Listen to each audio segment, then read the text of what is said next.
வருகை தந்திருக்கின்ற அத்துணை தலைவர்களையும் உங்களுடன் வருகை தந்திருக்கின்ற அத்துணை நிர்வாகிகளையும் அன்போடு நான் உங்களை வணங்கி வரவேற்கின்றேன்.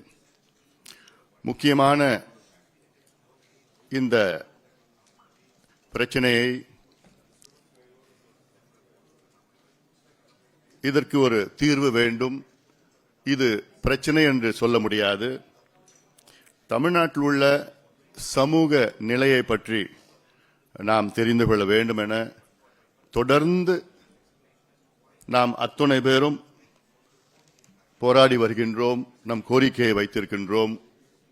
இது ஒரு ஜாதி பிரச்சனையோ, ஒரு மத பிரச்சனையோ, ஒரு இன பிரச்சனையோ கிடையாது. இது தமிழ்நாட்டின் மக்களுடைய முன்னேற்ற பிரச்சனை. இது அதனால்தான் தொடர்ந்து பாட்டாளி மக்கள் கட்சி, அது மட்டுமல்ல, நாம் இங்கே இருக்கின்ற அத்துணை பேரும் சரி, ஒரு சிலர் இந்த கூட்டத்திற்கு வர முடியாத ஒரு சூழல், ஆனாலும் அவர்களும் தொலைபேசியிலே தொடர்பு கொண்டு நீங்கள் என்ன தீர்மானம் போடுகிறீர்களோ அதற்கு நாங்கள் ஆதரவு தருகின்றோம் என்று சொல்லியிருக்கின்றார்கள். அந்த வகையில் உங்களை அனைவரையும் மீண்டும் அன்போடு நான் வரவேற்கின்றேன். இந்த முக்கியமான இந்த சந்திப்புக்கு பிறகு அடுத்த கட்டம் நிச்சயமாக இங்கே அத்துணை தலைவர்களும் அத்துணை இயக்கங்களை சார்ந்த அத்தனை கட்சிகளை சார்ந்து வருகை தந்திருக்கிறீர்கள். நான் சுருக்கமா நம்முடைய தமிழ்நாட்டில் உள்ள சமூக நீதி உடைய வரலாறு, சமூக நீதி வரலாறு என்றால் இந்த கணக்கெடுப்பினுடைய வரலாறு. சமூக நீதினா அது ஒரு பெரிய கடல். அது இந்தியாவிலே சமூக நீதியின் பிறப்பிடம் தமிழ்நாடு தான். ஏனால் இந்தியாவிலே முதலாக தமிழ்நாட்டில்தான் 100 விழுக்காடு இடஒதுக்கீடு வழங்கப்பட்ட மாநிலம். 1921 அப்போ பனகல் ராஜா அவர்கள் தலைமையில் 100 விழுக்காடு இடஒதுக்கீடு ஜிஓ வழங்கப்பட்டது.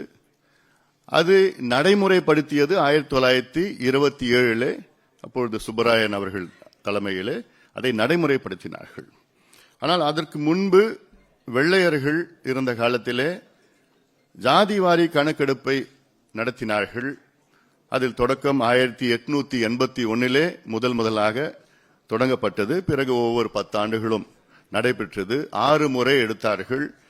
இறுதியாக 1931 தான் அந்த கணக்கெடுப்பு நடைபெற்றது. அதன் பிறகு 2வது உலகப் போர் வந்த பிறகு அதன் பிறகு இன்று வரை நடைபெறவில்லை. இப்போ நமக்கு இருக்கின்ற இடஒதுக்கீடு சமூக திட்டங்கள் எல்லாமே 1931 நடந்த ஜாதிவாரி கணக்கெடுப்பு வைத்துத்தான் 95 ஆண்டு காலத்திற்கு முன்பு இருந்த அந்த பழைய தரவுகளை வைத்துத்தான் இன்று நமக்கு வழங்குகின்ற இடஒதுக்கீடு அந்த அடிப்படையில் தான் வழங்கிக் கொண்டிருக்கிறார்கள்.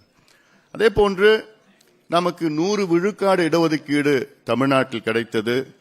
இந்த 100 விழுக்காடு இடஒதுக்கீட்டை அதில்லாமல் 1935 அப்பொழுது நம்முடைய தந்தை பெரியார் அவர்களை போன்றவர்கள் எல்லாம் அழுத்தம் காரணத்தால் மத்திய அரசில் தமிழ்நாட்டில் பகுதியில், அதாவது சென்னை மாகாணம், அப்பொழுது மத்திய அரசு நிறுவனங்களில் இடஒதுக்கீடு வழங்கப்பட்டது 1935. ஆனால் சுதந்திரம் கிடைத்த பிறகு பல வழக்குகள் தொடங்கப்பட்டனர். சென்னை உயர்நீதிமன்றத்திலும் உச்சநீதிமன்றத்திலும் இந்த இடஒதுக்கீடு ரத்து செய்தார்கள். உடனடியாக தந்தை பெரியார் அவர்கள் போன்றவர்கள் எல்லாம் மிகப்பெரிய அளவிலே போராட்டம் நடத்திய பிறகு இந்திய அரசு அரசியல் சாசன முதல் சட்ட திருத்தம், ஃபர்ஸ்ட் கான்ஸ்டிடியூஷனல் அமெண்ட்மெண்டை நடத்தி இடஒதுக்கீடை மீண்டும் கொடுத்தார்கள். அதன் பிறகு தமிழ்நாட்டிலே அப்பொழுது இடஒதுக்கீடு என்பது 40 விழுக்காடு இடஒதுக்கீடு 1951 நமக்கு கிடைத்தது. இது 1954 41 விழுக்காடாக உயர்த்தப்பட்டது.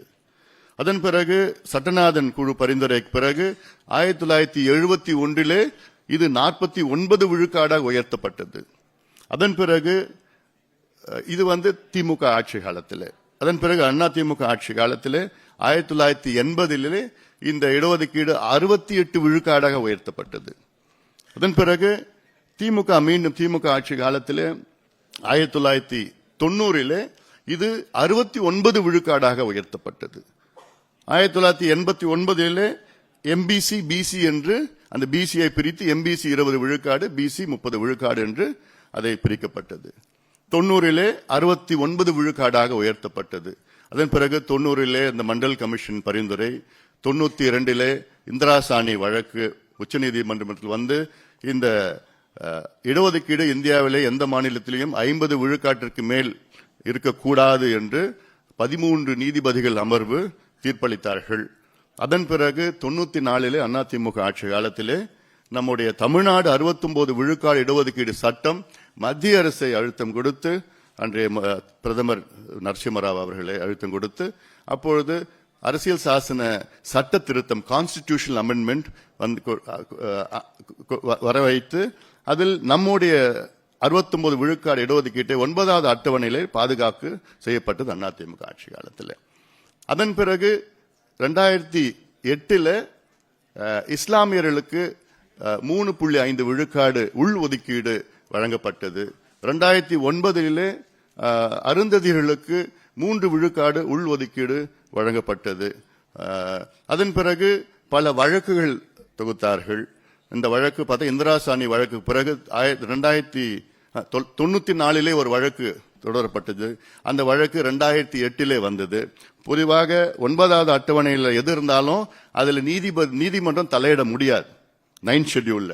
ஆனாலும் அப்போ அந்த தலைமை நீதிபதி நாங்கள் அதை தலையிடுவோம் என்று அது ஒரு நிலைப்பாடை எடுத்துக்கொண்டு இந்த வழக்கு 2010 வந்தது உச்சநீதிமன்றத்தில். அப்போ நீதிபதிகள் என்ன சொன்னார்கள், தமிழ்நாட்டில் மட்டும்தான் 69 விழுக்காடு இடஒதுக்கீடு, அதாவது இந்தியாவில் மற்ற மாநிலங்கள் எல்லாமே 50 விழுக்காடு தான். தமிழ்நாட்டுடைய தனித்துவமே இதுதான். வேற எந்த மாநிலத்திலையும் 50 விழுக்காட்டுக்கு மேல் போல. இப்போ கொஞ்சம் அங்கங்க 52 53 சில இருக்கு. அதுவும் நீதிமன்றம் இன்னும் கை வைக்கல.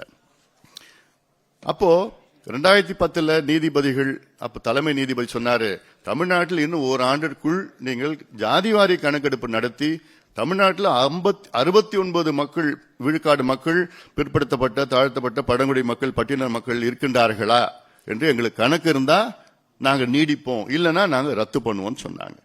ஆனாலும் அப்பொழுது ஜனார்தனம் அவர்கள் தலைமையில் அதை கொஞ்சம் நியாயப்படுத்தி தரவுகள் அம்பாசங்கர் ஆணையம், சட்டநாதன் ஆணையம் அப்படிலாம் தரவுகள் நியாயப்படுத்தி அப்புறம் உச்சநீதிமன்றத்தில் கொடுத்து அதை தொடர விட்டாங்க. ஆனாலும் அந்த வழக்கு 2012 பல வழக்குகள் போடப்பட்டார்கள். அந்த வழக்கு தான் 2012 போட்ட வழக்கு தான் கடந்த வாரத்தில் உச்சநீதிமன்றம் அதை தீர்த்து வைத்தார்கள். என்னன்னா அப்ப போட்டவங்க அவங்க எல்லாம் படிச்சு முடிச்சிட்டாங்க, அதனால இன்னும் அந்த வழக்கு தொடர வேண்டாம்னு போட்டிருக்காங்க. ஆனால் மைய வழக்கு இன்னும் உச்சநீதிமன்றத்தில் இருக்கு. அதுவும் வரலாம், எப்ப வேணா வரலாம், இன்னும் புதுசா போடலாம், யார் வேணா போடலாம்.